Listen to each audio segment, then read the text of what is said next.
When we were young and naive, we looked out at the world and assumed that the visual experience we were seeing was what the external world actually looked like.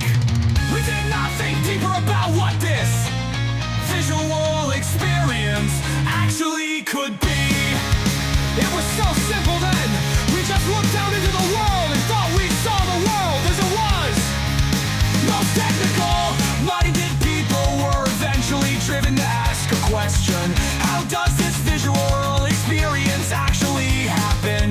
We took some science courses and found out that we do not directly see objects in the world, but rather we see the reflected light from these objects. This was a fantastic new realization. Now when we observed our visual experience, we could understand that we were merely seeing reflected physical light from objects. We continue to learn more. We learned that the eye is a converter that receives physical light and generates neural activity that is correlated with the physical light. We found out that the visual experience that we see requires neural activity. This was again a fantastic new realization.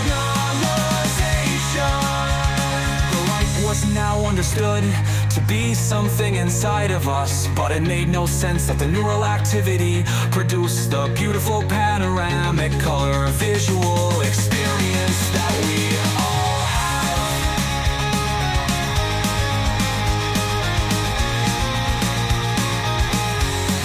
Science had effectively hit a brick wall on this question. There was no chain of logic that could take us from neurons firing to the visual light experience.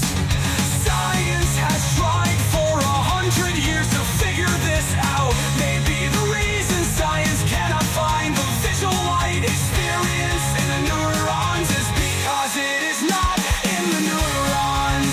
It became clear that new ways of thinking about the problem needed to be developed. This is what science is supposed to do.